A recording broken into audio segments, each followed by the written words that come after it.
What's going on YouTube? This is New York Joey, aka Carbine Joey. I had a gun channel.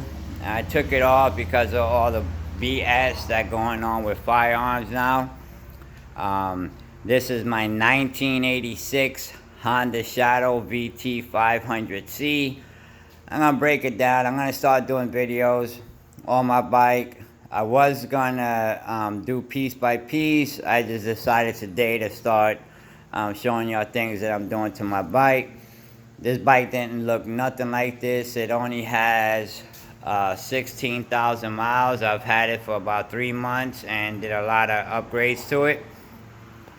I want to give a shout out to Man Child.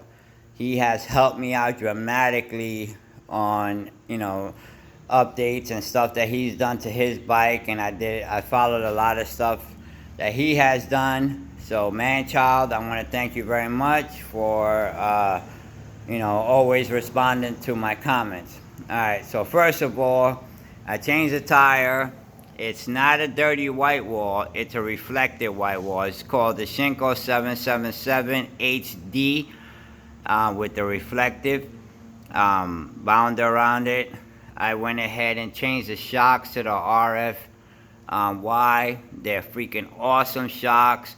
They're very cheap on Amazon. I got Prime, so they come in really quickly. You can actually see the reflective now that I'm turning it.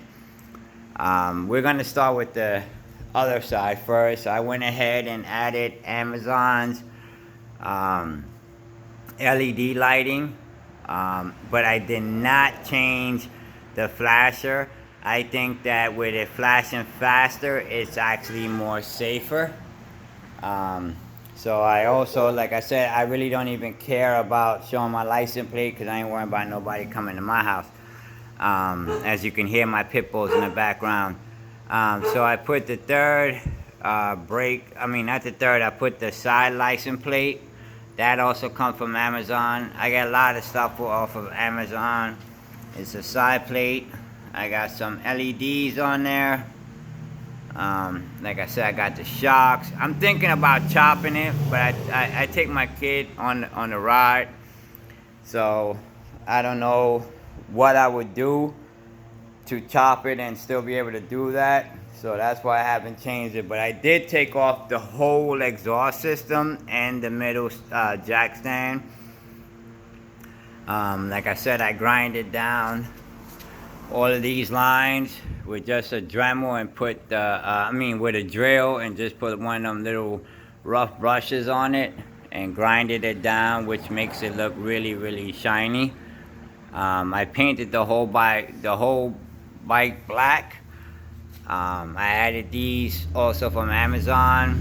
I did the crackle effect on my gas tank, so that way it looks like the gas tank is about to break. I did that. Going here, these are also from Amazon. They're like the imitation part of the Karaku, whatever that fancy name brand is. They're like $80. Amazon, I think they were like $22. They're just as good, no issues with them. The chrome is like really, really, really good. Same thing with the side view mirrors. I got Z drag bars on here. Didn't have to put no risers or nothing on there. Of course, my little clock there. Coming this way, what I did was I painted them so that way they'll match, my bike. This is headlight, visor, whatever you want to call it. It is not from Harley Davidson. Harley Davidson does not have the crack in the skull, and it does not have these little gears down here. So this is specifically from another company. It is not from Harley Davidson. So that's that. Then what I did was paint the trim. Like I said, this is a 33-year-old bike, and it needed some help as far as the motor and all that was in mint. Just needed some TLC. I put the bag, that also came from Amazon. Now what I did was I went ahead and added the gaiters.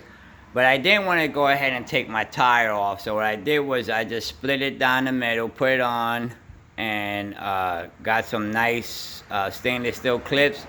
Put the one on the top really tight and this one semi-tight, so that way it will still go up and down. And that's fine with me. I went ahead and also put the Sylvania, that high expensive, you know, light bulb is like freaking $38 or $23 or $25 at Walmart or AutoZone. I did the same thing to all the rims. Anything that had silver, I grinded them down. Alright, so that way it shows real nice and shiny. Going back here, here's the same lights. There's the mirrors that I did, you know, both ways. I went on Amazon. This is for that fancy name brand. I'm not sure if I'm saying it correctly. It's Koriki. It starts with a K, but it also works on the same grips that are, you know, a clone, and it helps very, very much when you're using, you know, when you're on the highway or whatever. It helps out a lot. So I did that. I went ahead and took off all the exhaust. Like I said, I kept the main pipes, but then what I did was I added these also from Amazon. They're called the EMGO, EMGO. They're $39, $36.99 a piece. They got built-in baffles, mufflers inside, and I'll let you hear it here in a second. They come with these stainless steel brackets, and on the 86, all I had to do is cut this one to get it to line up. The one in the back lined up perfectly. All I had to do is make the hole on it, so that worked out pretty nice. I am going to put on a LED light kit from Amazon. It's like $62.99. I am going to do that. Let me just back up and turn it this way so you can get a better picture of it. So I am going to put some lights on. I'm going to get 2 lights under here, 2 lights under here, 1 light through here, and then 2 lights under here. Then I'm going to come to the front and add 2 lights here.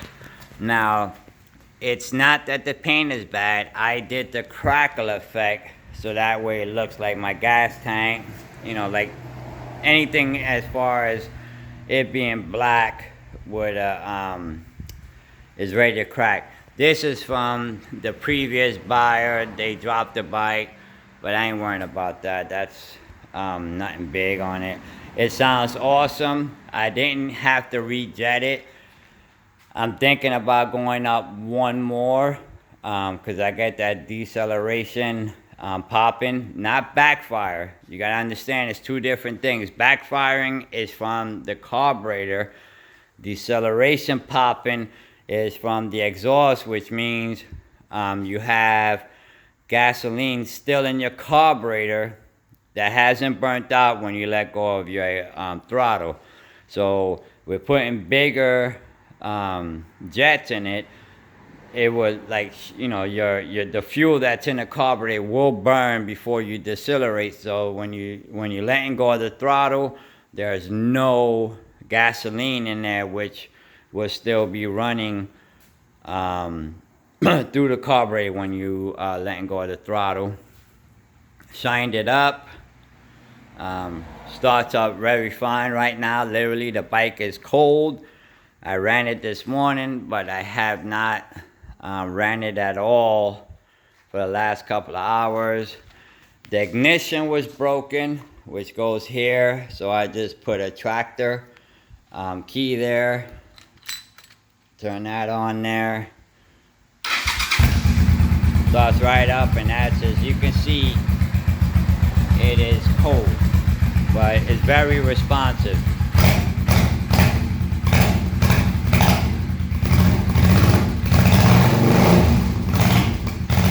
And that side is still cold. There's a little choke on there. I got it, a little bit of choke, and the choke is not even fully on. As you can see, it's just barely on there, and very responsive.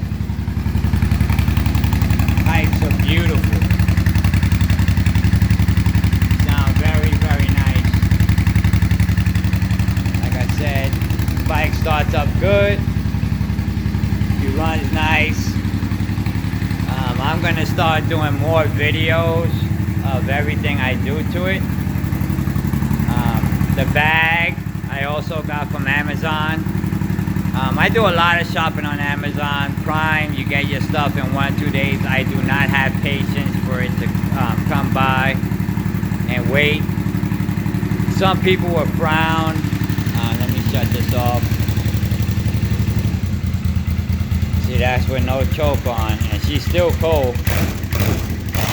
Very responsive. So, and that's being ice cold.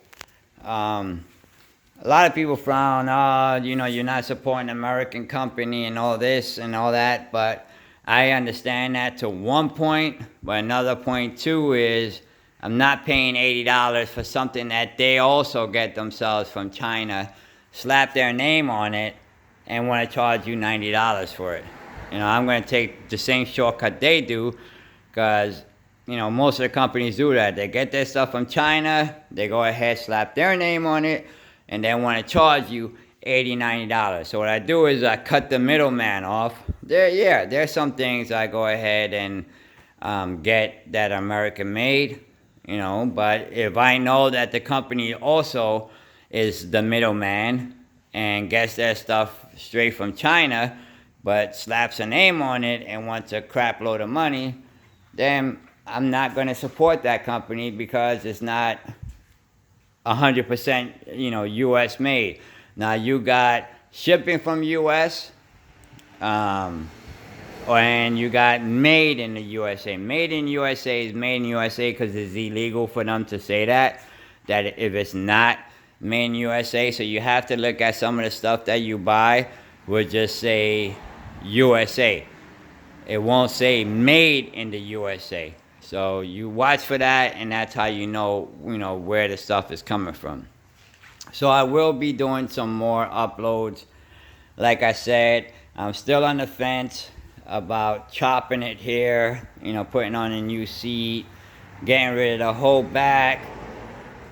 I'm just really on the fence on that because I take my kids riding it. So what do? You know, I don't ride my kids on it. And get another 2-seater, but man, these bikes are freaking awesome.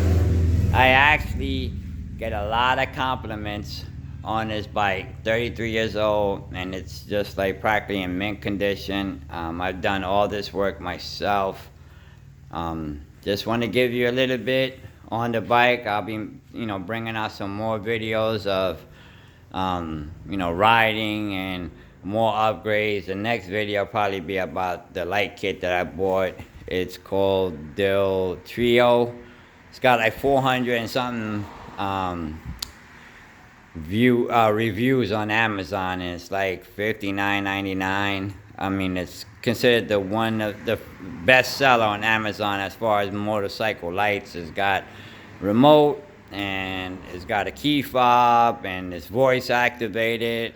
It has this one, I think it's the only one that actually has a button where you hit it and it completely shuts it off so you don't drain your battery. Has a blue wire where you connect it to your back brake. Of course, would be not your running light, but when you activate your brake light, and all the LEDs, excuse me, will come on red, which really stands out at nighttime. So, yeah, that's what I've done to it. I couldn't stand the other bars. The other bars were freaking annoying. They were too far out. These Z drag bars, got them off, I think, Wish. It took a couple of weeks to get here, but I paid $30 for them. There's a couple other websites that got them for $60, $70. Sometimes you just got to be a little patient. I am working on getting a new ignition for it because I want to take off the one there, but I'm also trying to find this whole piece because once I take that ignition off, I'm going to have a hole there. So this is my first video. I hope you like the bike. Showing you the things that I did to it. Going with like a skull look because of the chrome and black. I got that came from Amazon. The side license plate bracket, that was what, $29.99, and it's just, it's really good for that price. The tires are very good, especially that Shinko. Once again, I'm not gonna spend a couple of $100 on Michelin or Dunlop when I could get the same value of a tire for that price. I don't know another tire, and comment if I'm wrong, that literally has the reflective strip on it for $90. You can't beat that price. I put it on myself. So that's it. That is my 1986 Honda Shadow VT500C. And once again, I want to give a big shout out to Manchild. He helped me out with a lot of, ideas that he has on his bike, which gave me ideas, which I went ahead and modified a little bit of his ideas and did it to my bike. All right, YouTube. Y'all guys have a blessed day. Peace.